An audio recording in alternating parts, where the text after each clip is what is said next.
m'escoltáis? M'escolteu? Okay, we are going to start, although it seems that there are still people coming, but we would like to finish at about 1:30. You are all going to be invited to go to our campus, okay? In the Carbonate building, we are going to have a free catering lunch and networking, so you are all invited to go there, okay? So this is why we are trying to start immediately, okay, in order to be able to get some food. This is also important, and to do some networking, okay? We are going to do it in English, but you know that we are going to be translating that using the app and the headphones if you have problems, okay? However, personally, I'm not very good at English anyway, so I think the Spanish people with a little knowledge of English, they are going to understand it quite well, okay? So thank you very much for coming, and it's a pleasure for me to be and the university to be hosting this event, an event project that started 3 years ago, and we are about to finish it. This is going to be finished by the end of the year, and it is focused on something really very interesting, which is the role of the new technologies in the social and healthcare sectors, okay? Something that is becoming more and more important. And what we detected is that, of course, there's a gap, an important gap, between professionals and students in one sector and the other, okay? So I'm personally teaching people, ICT people, and I think I have only one course where we mention or we talk a bit about how we can adapt, for example, our interfaces in order to make them much more accessible. But it's just something, some units in a course, okay? So this means that our students don't know really what happens, okay, in the real life and in the social and healthcare sectors, and how important the technology is, okay? And on the other side, we have people from social and healthcare studies, and they don't know what is going on in the technology. So what we decided with our partners is to create, the objective of this project is to create teaching materials, okay? Teaching materials in order to open them to any institution in Europe, to use them in order to reduce the gap we have between, of course, social and healthcare sectors and technology, okay? So during this week, we have had our third intensive study program where 20 students from ICT and social and healthcare that have been working together and making brainstorming and realizing how many things we can do using technology in order to help patients, clients, and also professionals in the social and healthcare sector. Okay, so it's a pleasure, and you're going to see some of the members of the 4 institutions talking today. You are going to, right now, to have some words from Angele, Geerts. She's the main coordinator of the project from the Applied University, Avans University, the Applied University of Science in Breda, okay, in the Netherlands. You are going also to have a presentation from Alberto. Alberto is one of the other partners from Coimbra, Portugal, Instituto Pedro Nunes. And of course, we are going to have some words from an institution we have been cooperating for a very long period from Finland, the lab, University of Applied Sciences in Lahti, Finland, okay, Lahti, okay. Yeah, that take quite a lot to pronounce it. Okay. We have been working not only these 3 years. I think we tried a lot of, and we have done many things before, and we have a double degree with our students can go to Finland and they can have a double degree in computer science. Okay. So for me, it's a pleasure to introduce you Angele. She's our main coordinator. So Angele is going to explain a bit, okay, what is this project about. Okay, so please, Angele, thank you.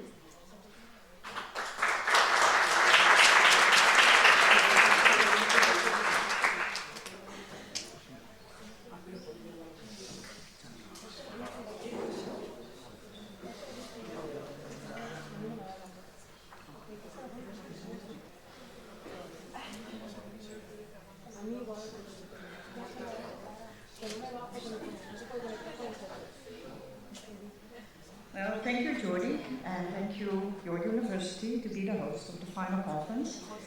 Welcome to you all, students, professionals, teachers. Nice to meet you, and I hope we can network today, also afterwards. Because Jordi already talked something about our project that we started 3 years ago. And I think it's especially important that we don't only have the professionals here, don't only have the teachers, but also the students. We have been working with the students this week, and it's always good to see that our future professionals can find each other, can build a network, have fun together, but also bridging the gap between the different disciplines that are there. Well, I already told Jordi that we have 4 partners, but we also have connections in the working field, so we have also associate partners, because also talking with clients and patients is very important. Because sometimes we tend to have the knowledge, or think we have the knowledge, what is important for them. But the clients sometimes have a completely different perspective on how to solve their issues in life. And we, with all our enthusiasm, sometimes we tend to forget that. So that's why we also participate, let clients and patients participate in the project. Well, the 4 universities and the organization of EPN work together. We also have cultural differences in the way of teaching, in the way of working, in how our education, but also social work and health, is structured.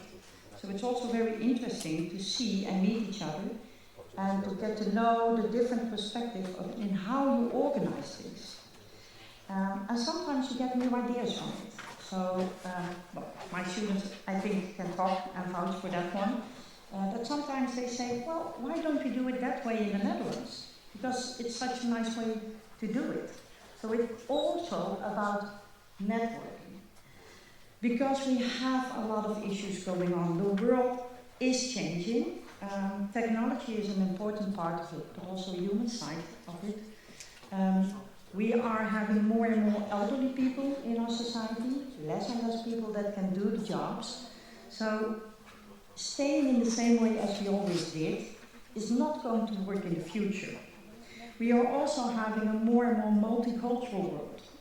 In the Netherlands, I can speak for that mostly, in 2030, more than 60% of our population will be not Dutch, coming from other countries. So that means that also you have to be able to move around in different cultures, move around in different perspectives. As professionals, you should be able to do that. And not only looking from your own perspective of your own culture and background. So that's also a very important one, to work together and to build a network. We think that technology can be a very important part of it, but also looking at the human side of it. How do people use technology? How do people want to embrace technology? Because, especially the people from technology here can vouch, well, there is a lot of possibilities. There are. But a lot of clients and patients don't want to use them. They are afraid of it. They don't know how to use it. They are afraid for other issues. They want to do it themselves. They have the sense of being controlled. And that are important parts that we try to find to bridge the gap between the different perspectives on how to use technology in health and welfare. So the main goal of our project was to increase and amplify the skills that people need, different professionals need for the successful implementation of the use of technology and ICT in the social and healthcare. So that transdisciplinary development is a very important one. And we have different intensive study programs. I will talk to you about it a little bit later. But we think to create that future where technology, social work and health are bridging, we need future professionals to be able to do it. And where are the future professionals? In our educational systems, in our universities. So the main goal of our project is to have an education program of 30 credits, a semester program, and you will have some insights today about the different courses. That's important because the future starts in our education. But at the same time, we have the current professionals that also want to develop. So we also created a platform which is free to use for all professionals to develop themselves on the different topics of the NICCoLLa output. And because networking is such an important part, that's also one of our outputs. How do we work together? Which labs do we already have? How can you start a new lab in your own university? But because not every university has the possibility yet to create a lab. A nice situation, and my colleagues from Finland will tell more about it today. But how to do it, and how to make sure that we stay connected in the future. So that's also the blueprint of the care technology in combination with the social and healthcare is a very important one. So that's what we want to deliver at the end of the year. 22nd of December, everything has to be finalized. And today we want to give you an insight in what we can offer with the courses, with the blueprint and the handbook, and with the platform for the professionals. To create it, we did some different activities because it's important to listen to students, to professionals, to clients, to patients. So we had some multiplier events where we talked to people, hear what's important for them, to really co-create together, not thinking for people, but thinking with people. We have some intensive programs, online and offline. We had one this week, so we also have students from Finland and the Netherlands here, also from Portugal, from Spain. So we have a nice group of students who are having an insight in what we already developed and had a say in it. And of course we have today. So the networking part is also part of this final conference. So we already have a website, it's on this, and you will get all the PowerPoints. I know for sure that Jordi will take care of that. So you're already going to have an insight in what we already developed and what we are going to show you today. So I hope you have a nice day, get some new insights, start networking, and build a very, very nice future together. So thank you very much.